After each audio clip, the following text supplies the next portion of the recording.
नमस्कार जनसंवाद में आपका स्वागत है दोस्तों। आज गए 3 नवंबर फटाफट ब्रेकिंग न्यूज़ निकल के आ रही है। तो दोस्तों आखिरकार इजरायली सेना ने टेक दिए घुटने, अपनी रणनीति में कर रही बदलाव। गुरिल्ला युद्ध से हमास के लड़ाकों ने घेर ढेर कर दिया अब तक लगभग 450 के करीब इजरायली सैनिकों को। जी हाँ, गाजा पट्टी में अब तक 450 के करीब सैनिकों को इजराइल गाजा पट्टी में हमास के लड़ाकों ने किया ढेर। इजराइल बदलने जा रहा है अपनी जमीनी कार्रवाई की नई रणनीति। दूसरी खबर में आपको बताएंगे जहां बिग ब्रेकिंग निकल के आई है। गोरिल्ला युद्ध के बीच हुई किम जोंग उन की एंट्री। किम जोंग उन ने दिए तत्काल फिलिस्तीन को सपोर्ट करने का ऑर्डर। फिलिस्तीनियों को देगा जाएगा खतरनाक हथियार। चौथी खबर में तीसरी में बताएंगे एक बार फिर से हिजबुल्लाह ने किया भीषण अटैक। कहा इजराइल लगातार मार रहा है बेजुबान लोगों को।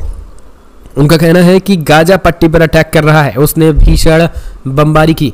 अगली खबर में आपको बताएंगे जहां ईरान ने युद्ध का ऐलान कर दिया है। यह बताएंगे आज जुमे की नमाज के बीच हो सकता है भीषण अटैक। तुर्की में बन रही है रणनीति, वो भी हम आपको बताएंगे। सब कुछ खबरें जान लेना जरूरी है। 5 राज्यों के विधानसभा चुनाव को लेकर भी आई है बड़ी अपडेट।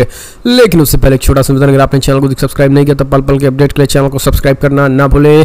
दोस्तों, क्या हमास एक आतंकी संगठन है या फिर है ये फ्रीडम फाइटर? अपने सुझाव देना ना भूले दोस्तों। दरअसल पहली बड़ी खबर निकल कल गाजा में हाँफ रही है इजरायली सेना। अपने लक्ष्य से पहुंचने से पहले ही तोड़ रही दम। जमीन पर भारी पड़ रहे हमास के सैनिक 17 और सैनिकों को उतारा मौत की घाट। गाजा में अब इजरायली सेना रणनीति बदलने को ही मजबूर। गोरिल्ला युद्ध के सामने आई घुटने पर। जी हां, आपको बता दें लगातार गाजा पट्टी में इजरायली सैनिकों पर गोरिल्ला युद्ध के जरिए हमास के लड़ाके, अल कसाम ब्रिगेड के लड़ाके भारी पड़ रहे हैं। यही कारण है कि इजरायली सेना के कल भी 17 से ज़्यादा सैनिकों को मौत के घाट उतार दिया गया है। अब खबर निकल के आई है कि ज़मीन पर फिलहाल इजरायली सेना पर हमास के लड़ाके पूरी तरीके से भारी पड़ रहे हैं। इजरायली सेना ने कहा है कि हमास के खात्मे तक युद्ध लड़ना जारी रखेंगे, जबकि हमास के लड़ाकों ने सुरंगों से निकल कर के पीछे से ताबड़तोड़ वार कर रहे हैं। अब खबर निकल के आई है इस गुरिल्ला युद्ध में कल भी जो है वो बाकायदा निशाना बना करके इजरायली सेना की 3 टैंकों को जो है वो तबाह कर दिया गया। आपको बता दें इन टैंकों में तबाह करने के बाद 5 सैनिकों के मारे जाने की खबर इन टैंकों से निकल के आई है। इसके साथ ही खबर ये भी निकल के आई कि एक जगह बड़े पैमाने पर सैनिक जो है वो एकजुट होकर के रणनीति बना रहे थे गाजा में घुसने की, तो अचानक ड्रोन से जो है वो रॉकेट गिराया गया और उस रॉकेट से 5 से 7 सैनिक मारे गए थे।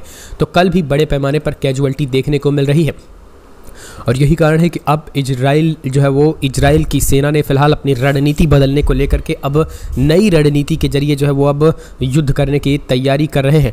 हमने आपको बताया कि किस तरीके से ताबड़तोड़ अटैक किया जा रहा है और इन सब के बीच सैन्य विशेषज्ञ के एक समूह का मानना है कि रणनीति में यह बदलाव विभिन्न कारणों से किया गया है, जिनमें 200 से अधिक बंदियों की रिहाई की बातचीत में प्रवेश करने से हमास का संभावित दृष्टिकोण भी शामिल है। और यही कारण है कि जिस तरीके से हमास के सैनिकों की मौत हो रही, क्योंकि इतने बड़े पैमाने पर कैजुअल्टी इजरायली सेना ने सोचा भी नहीं था और इतने बड़े पैमाने पे सैनिकों की मारे जाने के बाद जो है वो इस तरीके से कैजुअल्टीज लगातार बढ़ रही हैं। गाजा में ज़मीनी हमले को लेकर के अब नई रणनीति सामने आ रही है। सिचुएशन जो है वो काफ़ी ख़राब भी हो रहा है और हमास ने इजराइल की जंग में फिलहाल 3 टैंकों को भी तबाह कर दिया है। एक और खबर निकल के आई है दोस्तों, जहां इजराइल के इस युद्ध में अब तक 9000 से ज़्यादा अधिक फिलिस्तीनियों की मौत। गाजा में स्वास्थ्य मंत्रालय ने दी जानकारी।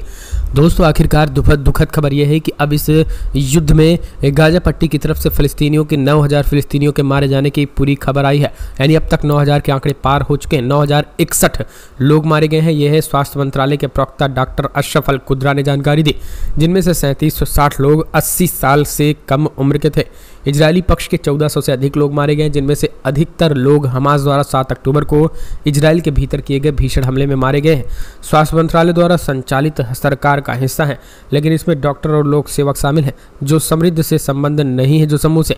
इजराइल की जमीनी सैन्य बृहस्पतिवार को गाजा शहर की ओर बढ़ी, जबकि अमेरिका और अन्य देशों ने हमास शासित इलाके की घेराबंदी को कम करने के नागरिकों की मदद को लेकर बढ़ाई गई। एक और खबर निकल के आई है दोस्तों, जहां आपको बता दें इजरायली सेना के कमांडरों को निशाना बना रहा है अल कसाम ब्रिगेड के अबू उबैदा। जी हाँ, आपको बता दें इस युद्ध में सबसे ज़्यादा किसी का नाम आ रहा है तो वो है अबू उबैदा, जिसके पीछे शुरू से ही इजरायली सेना पड़ी है, लेकिन वो सुरंगों से निकल कर अपने साथियों संग अटैक कर रहा है और गुरिल्ला युद्ध में माहिर अल कसाम ब्रिगेड के प्रवक्ता अबू उबैदा ताबड़तोड़ अटैक कर रहा है। सबसे बड़ी बात यह है कि उसने जो है वो एक नई प्लान बनाई है और जो इस युद्ध में जो खास करके जैसे एक बटालियन में 60 से 70 सैनिक इजरायली सेना जो है वो जिनको लीड कर रहे हैं उनके हेड पर ही जो है वो उनके हेड को ही मारा जा रहा है। अबू उबैदा ने कल भी 2 कमांडर इन चीफ को ढेर कर दिया है, जिनमें इजरायली नौसेना के कमांडर कर्नल ग्रिंग्स वर्स हैं जिनको ढेर किया कल ऑपरेशन के दौरान, और दूसरे वो हैं 188वीं बख्तरबंद ब्रिगेड के 53वीं बटालियन के कमांडर हबाका।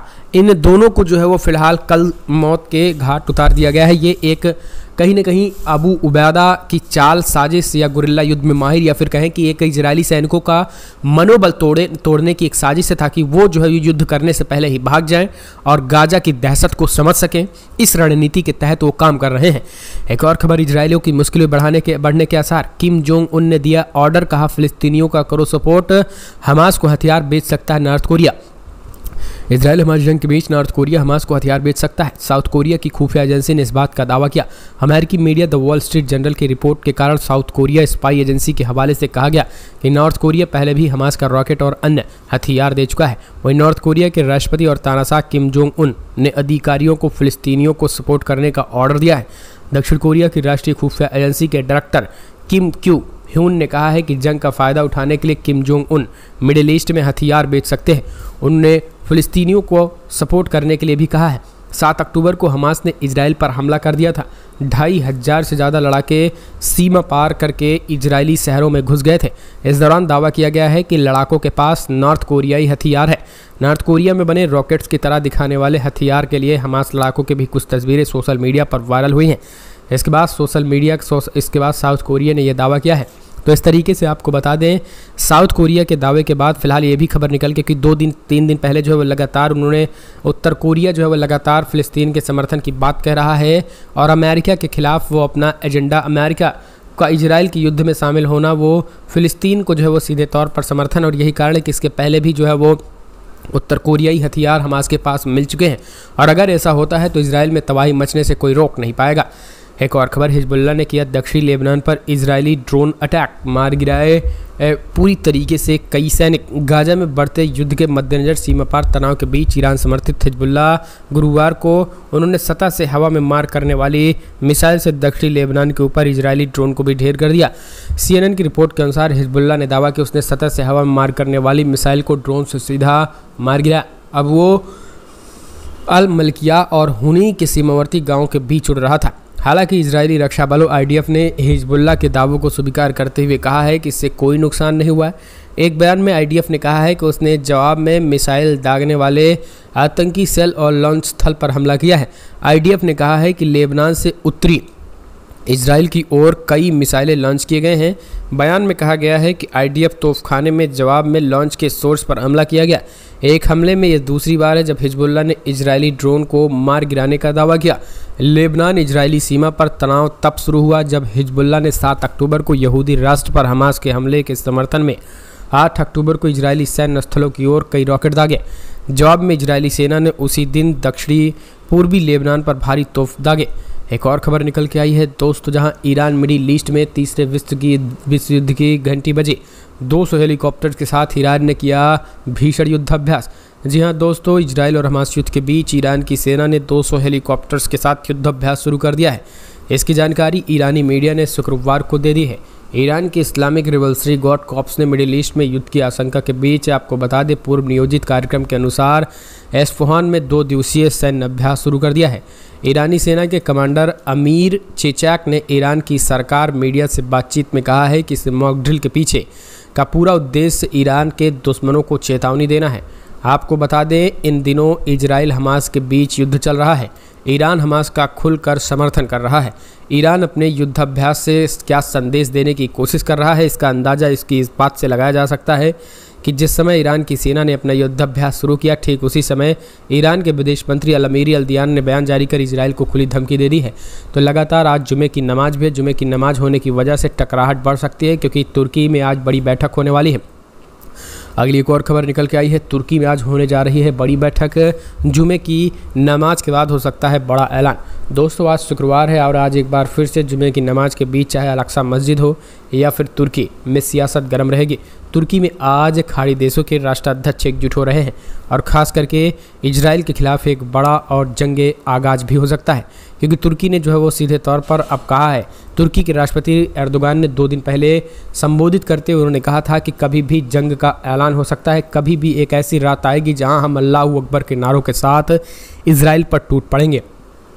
और हमेशा इजराइल और ईरान ने गाजा में ग्राउंड ऑपरेशन को रोक रही थी, लेकिन इजराइल ने इस ग्राउंड ऑपरेशन को शुरू किया है, जिसके बाद टकराहट बढ़ सकती है। एक और अपडेट निकल के आई है दोस्तों, जहां नीति में बदलाव के बाद इजराइल में हजारों ने की बंदूक के लाइसेंस की अर्जी। बड़ी खबर निकल के आई दोस्तों, अभी आपने हमास ने एक बार फिर से दी थी इजरायलियों को धमकी, कहा इसके बाद 7 अक्टूबर को फिर दोहराएंगे। इसके बाद से अब आम नागरिकों ने जो है वो बंदूक के लाइसेंस की अर्जी देना शुरू कर दिया। जी हाँ, दरअसल आपको बता दें, कल हमास के जो है वो कमांडर इन चीफ ने एक बार फिर से इजरायलियों को सीधी धमकी दी और कहा कि यहूदियों का नामो निशान मिटा देंगे। उन्होंने कहा है कि जिस तरीके से गाजा में ये बर्बरता की जा रही है, ऐसा ना सोचें कि इसे हम बैठकर सिर्फ देखेंगे और अपने मरने का इंतज़ार करेंगे। अपनी मौत यहूदी खुद लिख रहे हैं। इस बात को क्लियर कर लें कि 7 अक्टूबर से ज़्यादा विध्वंसकारी अटैक होगा। इस वीडियो के बाद पूरे इजराइल में तहलका मच गया है। अब वो इजरायली सख्ते में आ गए हैं। उनका कहना है कि अब वो न जी सकते हैं न मर सकते हैं। कब कहाँ मौत का तांडव उन पर टूट पड़े कोई कहा नहीं जा सकता। यही कारण है कि अब इजरायलियों ने भय के जरिए अब बंदूकों के लाइसेंस की अर्जी लगा दी है। बड़े पैमाने पर बंदूकों के लाइसेंस की अर्जी लगनी शुरू हो चुकी है। एक और खबर निकल के आई है, नेतन्याहू को लगा तगड़ा झटका, उनकी पार्टी में अब इस्तीफों की झड़ी शुरू हुई। जी हाँ, इजराइल ने SDOT काउंसिल के अध्यक्ष तामीन एडिन ने प्रधानमंत्री नेतन्याहू की लिक्विड पार्टी से दिया इस्तीफा। दरअसल उन्होंने आरोप लगाया कि नेतन्याहू जो है वो पूरी तरीके से इस युद्ध को रोकने में, इस हमले को रोकने में नाकाम रहे। दरअसल आपको बता दें, हमास के इस अटैक के बाद अब चौतरफा घिरे नेतन्याहू पर जो है वो तमाम पार्टी अपनी खुद की पार्टी खुद के घर में ही घिर चुके हैं। नेतन्याहू के खिलाफ मोर्चा खोल दिया है। इजराइल के SDOT काउंसिल के अध्यक्ष तामीर एडन ने प्रधानमंत्री नेतन्याहू की लिक्विड पार्टी से इस्तीफा दे दिया है। उनने युद्ध में हार के लिए नेतन्याहू और उनकी सरकार को जिम्मेदार ठहराया है। आपको बता दें, इजराइल के SDOT काउंसिल के अध्यक्ष ने ये चीज़ें कही हैं। तो ये सबसे बड़ी बात यह है कि युद्ध में हार के लिए नेतन्याहू और उनकी सरकार को जिम्मेदार जो है वो ठहराया गया है। तो ये बहुत बड़ी खबर निकल के आई है, जहाँ सिचुएशन जो है वो ख़राब हो रही है। एक और अपडेट, फ़िलिस्तीनी प्रदर्शनकारियों के बीच फंसा यहूदी छात्र उत्पीड़न का शिकार हुआ। जी हाँ, दरअसल आपको बता दें, इजराइल और हमास लड़ाकों के बीच चल रहे युद्ध के बीच हार्वर्ड विश्वविद्यालय के एक छात्र को फ़लस्तीनी समर्थक प्रदर्शनकारियों के उत्पीड़न झेलना पड़ा।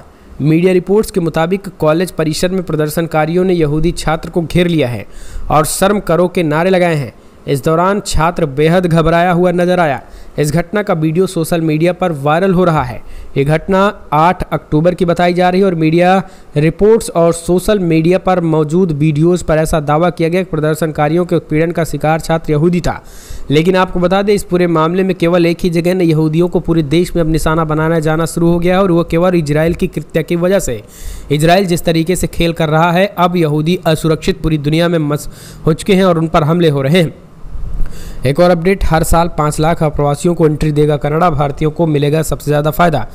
दरअसल भारत और कनाडा के बीच खालिस्तान के मुद्दे पर काफ़ी महीनों से तनावपूर्ण माहौल चल रहा और इस बीच भारत ने भी कनाडा को उसी के अंदाज में जवाब दिया, जिसमें कनाडाई प्रधानमंत्री जस्टिन ट्रूडो अपने ही देश में घिर गए और भारत से जुड़ा हुआ कनाडा ने बड़ा कदम उठाया है और ख़ास करके उन्होंने 5 लाख से ज़्यादा अप्रवासियों को एंट्री देने का ऐलान कर दिया। एक और अपडेट, पाकिस्तान में चुनाव की तारीखों का ऐलान, अगले साल 11 फरवरी को होगा मतदान। पाकिस्तान चुनाव आयोग ने आधिकारिक तौर पर घोषणा की है कि पाकिस्तान में आम चुनाव 11 फरवरी को होगा।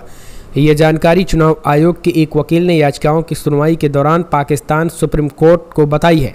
चुनाव आयोग के वकील ने अदालत को बताया कि 30 नवंबर को परिसीमन प्रक्रिया पूरी होने के बाद चुनाव होंगे।